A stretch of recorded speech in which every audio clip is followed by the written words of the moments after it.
We have currently 6 tunnels on site, and 3 of them are the ones which we are using as agripreneurs to do the training program of soil to soilless farming. So in this tunnel we have a Dutch bucket system. I will show you in detail. So our tunnels, they have footpaths here, footpaths.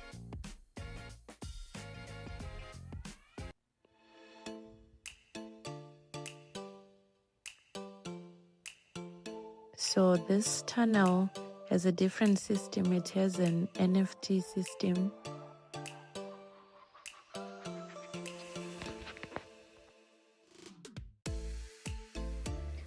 So this tunnel has what we call the Dutch bucket system.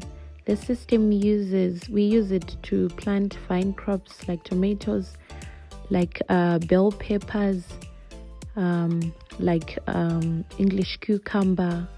Those little pipes that you see with the white injectors, that's a dripper. So what it does, it directs water directly to the roots of the plant. As you can see, it is in the bucket. At this particular time, we were preparing for planting. So one thing about soilless farming, hydroponics, you need to work in a very clean environment. You need to know exactly everything in the system. So you need to clean your system. Here we were cleaning our buckets with water because they had algae in them.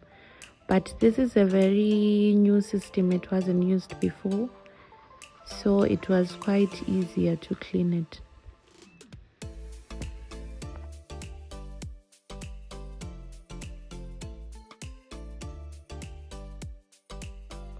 So in soil farming, you do land preparation, and in hydroponics, you clean your system in preparation for planting.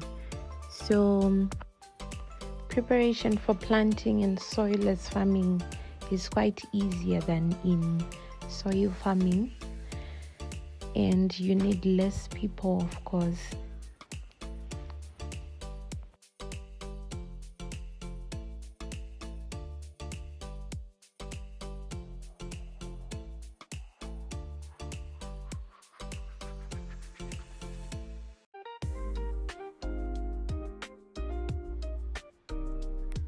After cleaning the buckets, we removed them from the tunnel and we started cleaning the floor. You need to remove all the soil within the system, within the tunnel, because it's soilless farming. You don't need any soil at all or any dirt.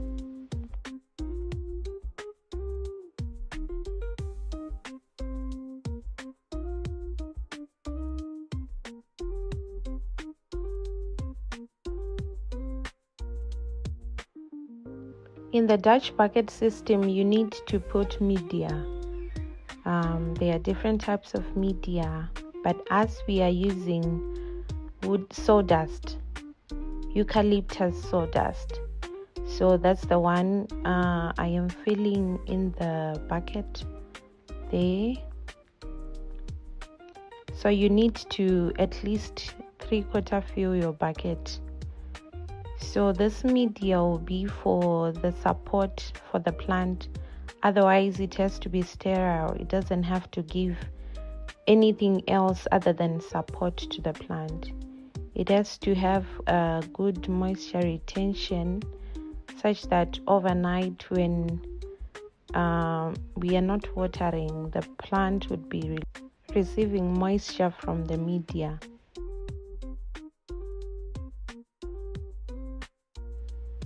So up close, this is what the wooden shavings look like.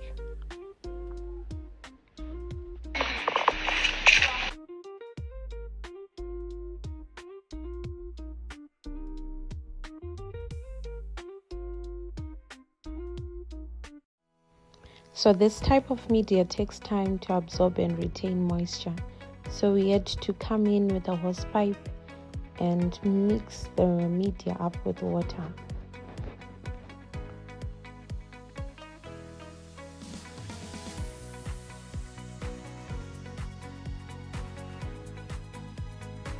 We wanted to plant 2 different crops, pepper and tomatoes. This tunnel we are going to put pepper, and the buckets were already filled with media. Well, if it is planting day, indeed things get a little bit messy, but the good part is you get to clean again. So in this tunnel we were planting tomatoes, and those are injectors, drippers that give water direct to the roots of the plant. So you make sure that you put a little depth, cover up the roots of the plant, and then give it a good stand, and then inject the dripper next to the plant so that the water goes direct to the roots.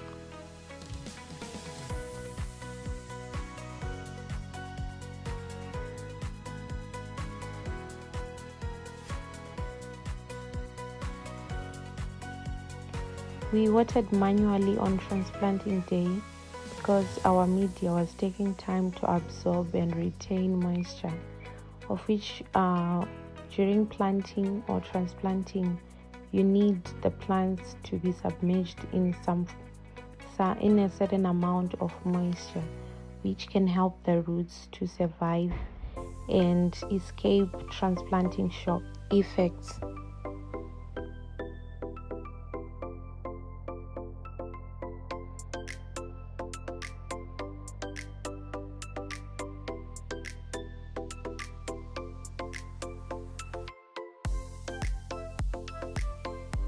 This is what our plants looked like after transplanting, and also we had cleaned our floors. It's just that some of our buckets were leaking, and we were figuring out how we can reduce the leakages.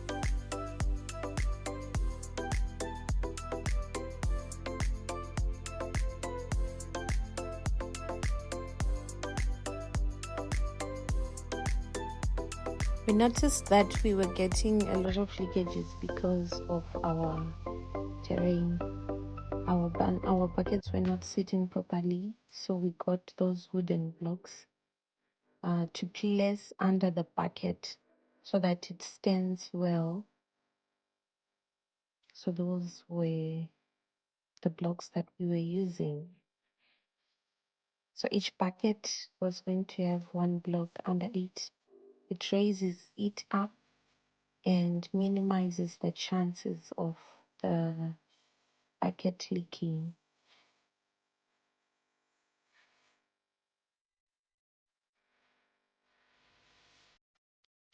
This is the second tunnel, which has pepper, red pepper and yellow pepper.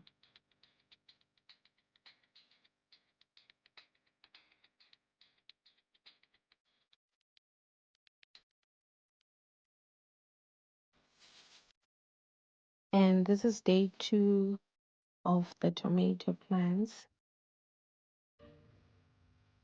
So in soilless farming, your water is the one which will be containing the nutrients. They'll be in a dissolved form, so those drippers, they will take the water which has nutrients direct to the roots of the plant. So we were calibrating our EC meter, which measures EC, pH, and temperature. EC measures the concentration of dissolved nutrients in the water. Higher EC means more nutrients, and a lower EC means a nutrient deficient solution or low nutrients. Monitoring and adjusting EC is very crucial for providing the plants with the correct amount of nutrients that they should get. If your EC is too high, you get nutrient burn, your plants will burn. Whilst when it is too low, you get mineral deficiency, your plants won't grow well. They'll be susceptible to diseases. It is also important to measure the pH because the pH also determines the availability of the nutrients in the solution. So you need to measure your nutrients after determining the EC range that you need. So there you see our scale. We had put a bucket which had nutrients on it, and there it was measuring the amount of nutrients that we needed. After measuring nutrients, we mix our nutrients with water before pouring them into the tank. This we do it because we want them to dissolve faster so that we do not take a long period whilst mixing. So those are the main tanks that we have. This is our pump station. So we open our valves. After opening our valves, we switch on the pump and then start watering. So these are valves which correspond to the number of tunnels that we have. This is just a video of showing you how we operate our pump before we switch it on. Thank you for watching.